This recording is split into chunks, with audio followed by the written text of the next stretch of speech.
Good morning छात्र छात्राओं। जैसा कि विदित है कि पूरा देश ही नहीं, पूरा विश्व कोरोना महामारी की चपेट में आ चुका है। इसीलिए सरकार ने निर्णय लिया है कि हमारे जो छात्र छात्राएं हैं वो पढ़ाई से वंचित न रहें और घर पर रह करके वो अध्ययनरत रहें और अपने पाठ्यक्रम के लिए देखते रहें। इसीलिए सभी छात्र छात्राओं के लिए उत्तराखंड सरकार ने निर्णय लिया है कि छात्र घर पर रह करके अध्ययन करें और हम शिक्षक लोग उस में आप लोगों की सहायता करें। और मैं हरद्वारी लाल गौतम विषय सामाजिक विज्ञान का टीचर हूँ। टीचर होने के नाते मैं आप लोगों के लिए इतिहास के अंतर्गत यूरोप में राष्ट्रवाद का उदय से संबंधित चैप्टर के लिए मैं आपके सामने रख रहा हूँ और उससे संबंधित मैं आप लोगों के सामने जानकारियाँ प्रस्तुत कर रहा हूँ। जैसा कि विदित है कि यूरोप में राष्ट्रवाद का उदय, देखिए 1848 ईस्वी में एक फ्रांसीसी कलाकार फ्रेडरिक सरियू ने 4 चित्रों की एक श्रृंखला बनाई थी, जिसमें अनेक प्रकार के उसके अंतर्गत आयु वर्ग के व्यक्तियों के लिए उसमें जो रखा गया था। तो जिसमें उसके अंतर्गत ये रखा था जनतांत्रिक और सामाजिक गणतंत्रों से संबंधित सभी उम्र और सामाजिक वर्गों के स्त्री पुरुष एक लंबी कतार में स्वतंत्रता की प्रतिमा की वंदना करते हुए जा रहे थे, जिसमें जो स्टैचू था, जो मूर्ति थी, वो एक देश के रूप में स्थापित की गई थी। जिस तरह से हमारे देश में एक देश के लिए भारत माता का रूप जो दिया गया है, तो उसी तरह से फ्रांस के लिए भी एक स्टैचू के रूप में जिसमें सभी इस आयु वर्ग के स्त्री पुरुष बच्चे सभी उसमें उपस्थित थे। फ्रांसीसी क्रांति के दौरान कलाकार स्वतंत्रता को महिला का रूप प्रदान किया करते थे। जैसे हमारे यहाँ पर भारत माता के लिए शेर के लिए दिखाया जाता है और हाथ में त्रिशूल लिए हुए एक महिला का रूप दिया जाता है, उसी तरह से फ्रांस के लिए भी एक महिला का रूप दिया गया था, एक देवी का रूप दिया गया था, जिसके अंतर्गत एक हाथ में ज्ञानोदय की मशाल और दूसरे हाथ में मनुष्य के अधिकारों की घोषणा पत्र था। तो एक हाथ में ज्ञानोदय का मशाल लिए हुए महिला थी और दूसरे हाथ में मनुष्यों के अधिकारों का घोषणा पत्र था। तो इस तरह से जो है दोनों हाथों में, एक हाथ में मशाल और दूसरे हाथ में घोषणा पत्र उस महिला के हाथ में थे। तो इस तरह से स्टैचू के लिए बनाया गया था और उसके अंतर्गत सभी महिला, स्त्री, पुरुष और बच्चे आदि इनका श्रृंखला बनाई गई थी और उसमें विभिन्न आयु वर्ग के लोगों के लिए प्रदर्शित किया गया था, दिखाया गया था।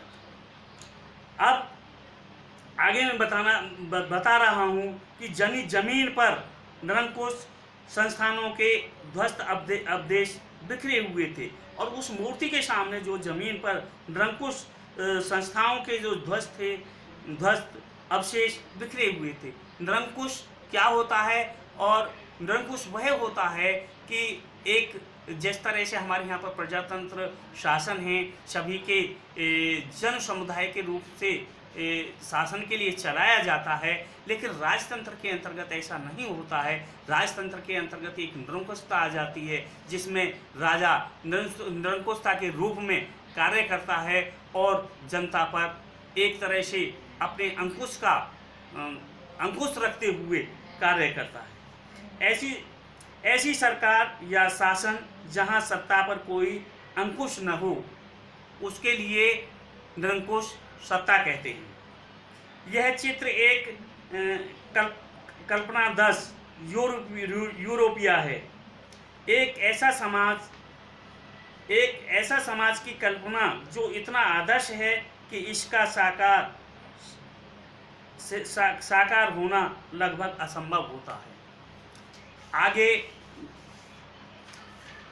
ऊपर स्वर्ग से ईसा मसीह, संत और फरिश्ते इस दृश्य पर अपनी नज़र जमाए हुए हैं। 19वीं सदी के दौरान राष्ट्र एक ऐसी ताकत बनकर उभरा जिससे यूरोप के राजनीतिक और मानसिक जगत में भारी परिवर्तन ला दिए। इन परिवर्तनों से यूरोप में बहुराष्ट्रीय वंशीय साम्राज्यों के स्थान पर राष्ट्र राज का उदय हुआ। इस प्रकार से जो चित्र जो बनाया गया था फ्रांसीसी कलाकार फ्रेडरिक सरियू के द्वारा जो चित्र बनाया गया था, इस प्रकार की झलक उस चित्र के अंतर्गत दिखाई देती थी कि जो जिनके लिए एक इष्ट के रूप में जो है देखते हैं, जैसे ईसा मसीह, संत और फरिश्ते, उस दृश्य को अपनी आँखों से नज़रों को जी जमाए हुए हैं और वो देख रहे हैं कि एक जो जैसे बाप है, बाप के बाद में उसका बेटा राजा बनेगा, राजा के बाद में उसके बेटे का बेटा राजा बनेगा। तो इस वंशीय परंपराओं को दूर करते हुए एक उसके स्थान पर राष्ट्र राज्य का उदय हुआ, जनता के द्वारा, जनता का शासन। राष्ट्र राज्य वह राज्य जहां लोग निम्न कारकों से जुड़े हुए हों, जहां लोगों के समान बोली, समान इतिहास, समान संस्कृति आदि इस प्रकार के जो लोग होते हैं, उसके लिए एक राज्य या एक राष्ट्र का दर्जा दिया जाता है। जनमत संग्रह क्या होता है? देखिए, जनमत संग्रह एक प्रत्यक्ष मतदान जिसके जरिए एक क्षेत्र के सभी लोगों से एक प्रस्ताव को स्वीकार या अस्वीकार करने के लिए पूछा जाता है, जिसमें मतदान द्वारा भी किया जाता है, हाथ उठा करके भी उसका जो समर्थन किया जाता है या उसका विरोध किया जाता है, उसको जनमत संग्रह कहते हैं। जैसे हम अपने लोकसभा या संसद के अंतर्गत देखते हैं कि कोई भी हम विधेयक के लिए लाते हैं तो सारे सांसद उसका समर्थन करते हैं या विरोध करते हैं। तो इस प्रकार से जनमत संग्रह से पूछा जाना ही जनमत संग्रह कहलाता है। फ्रांसीसी क्रांति और राष्ट्र के विचार। देखिए, फ्रांसीसी क्रांति और राष्ट्र के विचार, राष्ट्रवाद की पहली स्पष्ट अभिव्यक्ति 1789 में फ्रांसीसी क्रांति के साथ हुई। आपने देखा कि एक स्टैटिक्स वहाँ पर एक तरह से संसद की मीटिंग बुलाई जा रही थी और उसमें कुछ लोगों के द्वारा जो है एक शांतिपूर्ण प्रस्ताव वहाँ राजा के लिए दिया जाने वाला था, जिसमें उसने जो है उस चीज़ का विरोध किया। फ्रांसीसी क्रांति के कारण सत्ता राजतंत्र से निकलकर फ्रांसीसी नागरिकों के हाथ में आ गई। देखिए, जब लुई 16वें ने उन नागरिकों के शांतिपूर्ण प्रस्ताव के लिए नहीं सुना, और तो उसका जो परिणाम ये हुआ कि जनता के अंतर्गत एक विद्रोह की भावना पैदा हो गई और जनता में एक तरह से विद्रोह, एक तरह से क्रांति कर दी और सत्ता राजवंश से निकल करके जनता के हाथ में आ गई। पितृभूमि प्रोटेक्ट ऑफ नागरिक लीजोया जैसे विचारों ने एक संयुक्त समुदाय के विचार पर बल दिया। जिसे एक संविधान के अंतर्गत समान अधिकार प्राप्त थे।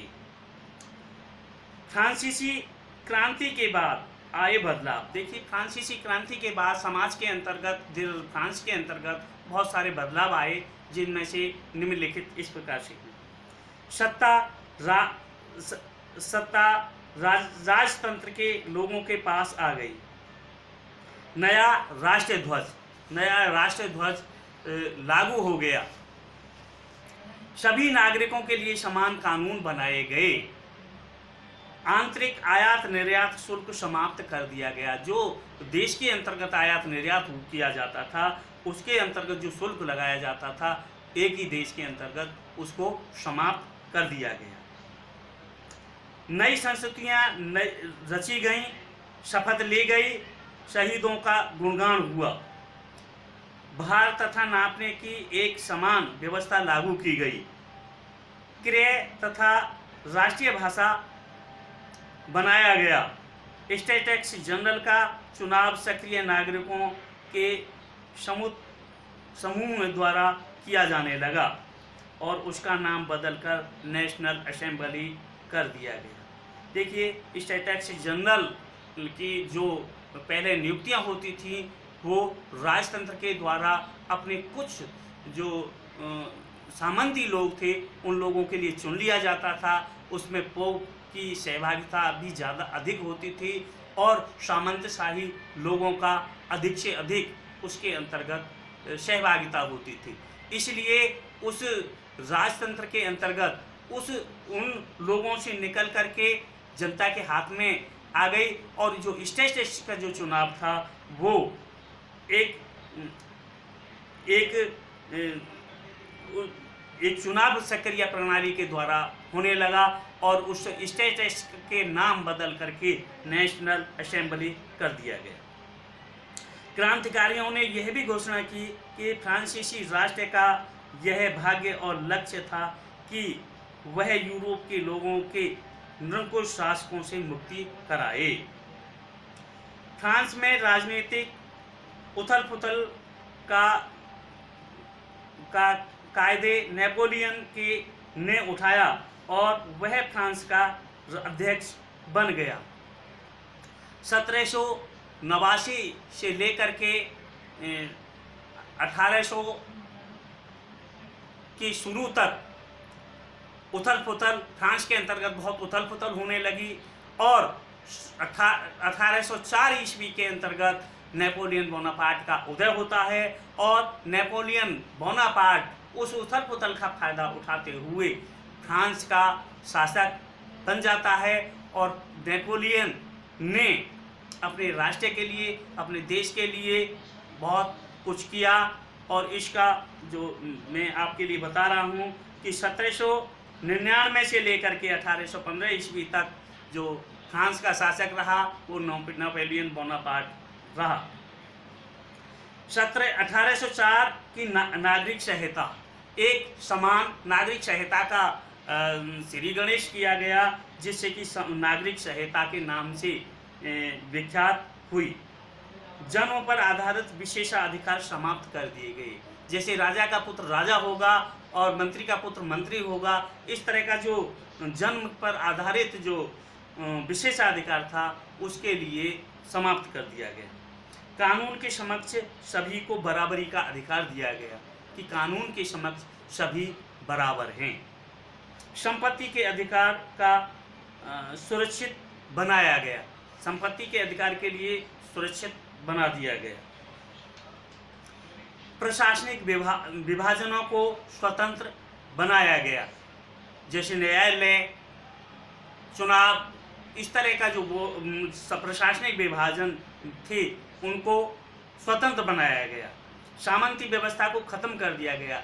जो सामंती शासक लोग थे उनको उसके लिए समाप्त कर दिया गया और उसकी जगह जनता के द्वारा जो चुने हुए लोग हैं उनके लिए सत्ता में भागीदारी किया गया। किसानों को भू दासत्व और जागीरदारी शुल्क को ख़त्म कर दिया गया। किसानों के लिए, किसान जो अपनी खेती के लिए एक दास प्रथा थी, जो दास उन लोगों के लिए खरीद करके और वो खेती में कार्य करवाते थे, उसके लिए सत्ता के भागीदारों ने उसके लिए इस चीज़ को ख़त्म कर दिया और जागीरदारी के वो बहुत बड़ी ज़मीन के जागीरदार बन जाते थे, उस जागीरदारी शुल्क को भी समाप्त कर दिया गया। यातायात तथा आवागमन में सुधार। नेपोलियन बोनापार्ट के समय में आवागमन और यातायात के संबंध में बहुत कुछ सुधार किया गया और सभी नागरिक अपने गंतव्य स्थान पर सुरक्षित और सही ढंग से पहुंचने शुरू हो गए। लेकिन जीते हुए इलाके में स्थानीय लोगों की फ्रांसीसी शासन के प्रति मिलीजुली प्रक्रिया थी। जो नेपोलियन बोनापार्ट ने जो राज्य जीते थे या राष्ट्र जीते थे, उनके अंतर्गत जो जीते हुए इलाके थे, स्थानीय लोगों की फ्रांसीसी शासन के प्रति मतलब कुछ अच्छी और कुछ खराब बातें मिलीजुली प्रक्रियाएं थी। अब देखिए नेपोलियन शासन की सीमाएं। कर बढ़ा दिए गए। एक तो जो कर थे, उनका जो टैक्स था वो बढ़ा दिए गए। सेंसरशिप लगा दी गई। लोगों को जबरन फ्रांस की सेना में भर्ती किया जाने लगा।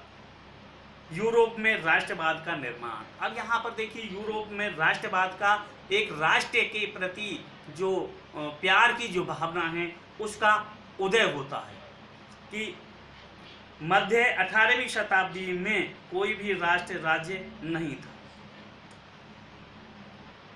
पूर्वी और मध्य यूरोप निरंकुश राजतंत्रों के अधीन था। सभी राज्यों के अंतर्गत राजतंत्र था और वो राजाओं के अधीन थे। इन इलाकों में तरह तरह के लोग रहते थे। कहीं आदिवासी रहते थे, कहीं किसी तरह के लोग रहते थे, कहीं जनजातीय लोग रहते थे। इस तरह से प्रत्येक राज्य में अलग अलग तरह के लोग रहते थे। वह अपने आप को एक सामूहिक पहचान या किसी समान संस्कृति का भागीदार नहीं मानते थे। वह अलग अलग भाषाएं बोलते थे और विभिन्न जातीय समुदाय के सदस्य थे। उदाहरण के तौर पर ऑस्ट्रेलिया हंगरी पर शासन करने वाला है सबर्ग साम्राज्य। जर्मन भाषा वाले, इतालवी भाषा वाले तथा क्रिया भाषा बोलने वाले, फ्रेंच भाषा बोलने वाले लोग रहते थे। अर्थात इस तरह से हम कहते हैं कि विभिन्न देशों में, विभिन्न जगहों पर विभिन्न भाषा बोलने वाले लोग रहते थे और उनकी जो भाषा बोली या संस्कृति फ्रांस की संस्कृति से मेल नहीं खाती थी। लेकिन फिर भी वह फ्रांस के अधीन थे और फ्रांस के अधीन होने के कारण उनमें एक राष्ट्रवाद की भावना का पनपना स्वाभाविक था। तो इस तरह से यूरोप में राष्ट्रवाद निर्माण से संबंधित एक भावना का उदय हुआ और इस तरह से जो है नेपोलियन जो है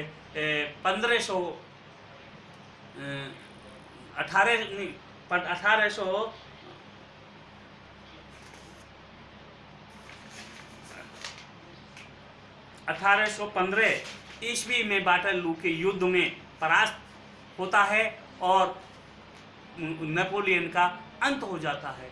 इसके बाद का जो चैप्टर है मैं आगे के क्लास में आपके लिए दूंगा। आज का चैप्टर मेरा यहीं समाप्त होता है। धन्यवाद।